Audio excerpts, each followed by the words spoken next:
দেখো বেগুন মাছ দিয়ে মশলা মাখায় রেখে দিয়েছি, এই যে 4 পিস। চারিদিকে মটরশুঁটি আলু সিদ্ধ করতে দিয়ে দিয়েছি, চারিদিকে মাছ ভাজা তুলে দিয়েছি মশলা মেখে। এই যে দেখো কেরালা সবথেকে টেস্টফুল মাছ লিভে লিভে জালে ভাজতে হবে, তার জন্য ভাজার জন্য বসিয়ে দিয়েছি।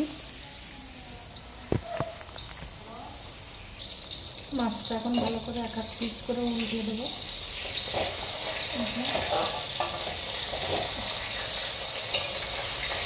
মাছগুলো উল্টিয়ে দিলাম, এদিকে ঘুগনি বানানো বন্দোবস্তটা করে নিই। কুকারটা খুলে দেখে নিই মটরগুলো সিদ্ধ হয়েছে। বা খুব সুন্দর সিদ্ধ হয়েছে, দেখো দেখাচ্ছি। দেখো এই যে আলু মটর সিদ্ধ হয়ে গেছে, একটু দেখে নিই। দেখো একদম সিদ্ধ হয়ে গেছে। দেখো ওই পাশে করে ঘুগনিটা তুলে দিই।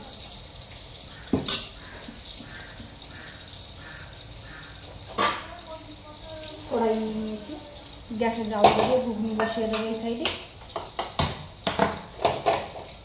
যে দেখো কড়াইটা বসিয়ে দিয়ে চারিদিকে মাছটা উল্টে দিয়েছি, এই যে কড়াই বসিয়ে দিয়েছি। মটর তো সিদ্ধ হয়ে গেছে, এই যে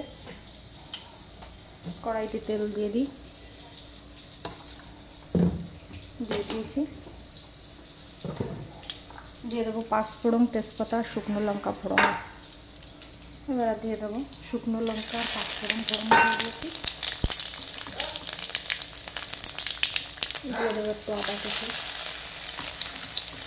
দিয়ে দেবো পেঁয়াজ কুচি, দিয়ে দেবো কাঁচা লঙ্কা কুচি, দিয়ে একটু নাড়াচাড়া করে দেবো।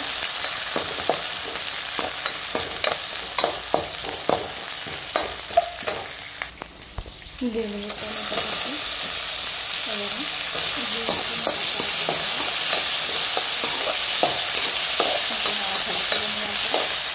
এবার দিয়ে দেবো দেখো এই যে লঙ্কার গুঁড়ো, ঝিঙের গুঁড়ো, লবণ, হলুদ আর কাশ্মীরি মেথি পাতা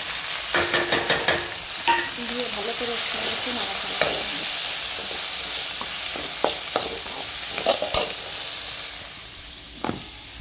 এর ভিতরে দিয়ে দেবো আদা জিরে, কাঁচা লঙ্কা বাটা, রসুন বাটাও আছে। মশলাটা কষানো গেছিল, ঘুগনি আলু মটর দিয়ে দেবো ভিতরে।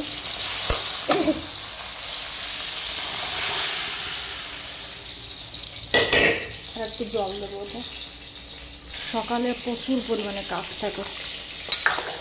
এই যে দেখো ঘুগনির জল দিয়ে দিয়েছি, দিকে মাছ ভাজাটাও হয়ে গেছে মনে হচ্ছে। আর ঘুগনিটা আস্তে আস্তে ধীরে ধীরে জ্বালে। এই যে মাছ ভাজাটা একটু দেখে নিই, মাছ ভাজাটা হয়ে গেছে। মাছ ভাজাটা নামিয়ে নেব, মাছ ভাজাটা নামাই নিই এক এক করে।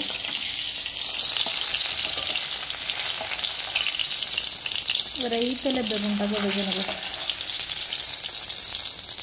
এই যে মাছ ভাজাটা নামাই নিচ্ছি, এবার বেগুনটা ভেজে নেব।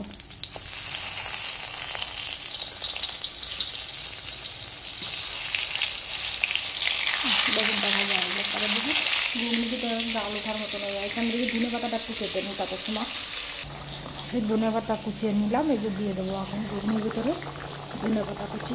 এবার দিয়ে দেবো গরম মশলা গুঁড়ো, দিয়ে দেবো গরম মশলা গুঁড়োটা ছিটিয়ে উপরে, নামানোর পরে আর একটু দিয়ে দেবো গরম মশলা। হয়ে যাওয়ার মতন হয়ে গেছে ঘুগনিটা।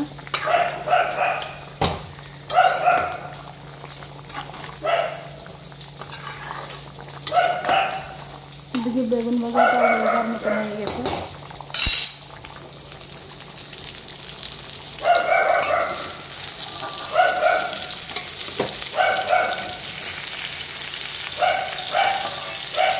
দুটো একটা বেগুন নামিয়ে নিচ্ছি।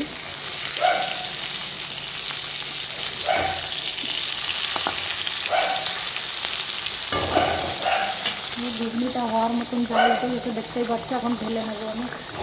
ঘুগনিটা ডালার জন্য পাত্রটা রেডি করে নিয়ে আসছি, এখানে আছে পাত্র, এইটাই ঢেলে মশলাটা নামিয়ে এইটাই ঢেলে নেবো ঘুগনিটাকে।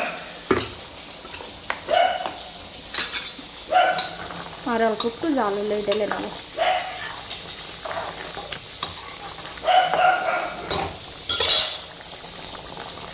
বেগুন ভাজাটাও তুলে নামিয়ে নিই। বেগুন ভাজাটাও হয়ে গেছে।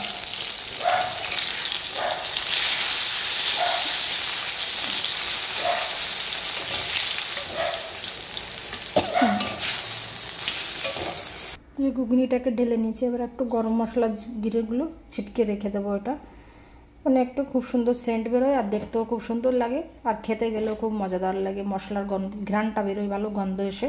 তার জন্য দেখো এই যে হয়ে গেছে আমার। এখন এই ঘুগনিটাকে ধরে এই পাশে নিয়ে যাচ্ছি। এই যে দেখো, এই যে মাছ ভাজা, বেগুন ভাজা আর ঘুগনি রান্না হয়ে গেছে। আর আগের থেকে অনেক কিছুই করে নিয়েছিলাম। এই যে ডাল করে নিয়েছিলাম, এখানে মাছের ঝোল করে নিয়েছিলাম, হয়ে গেছে আজকে রান্নাটাই যে পুরো।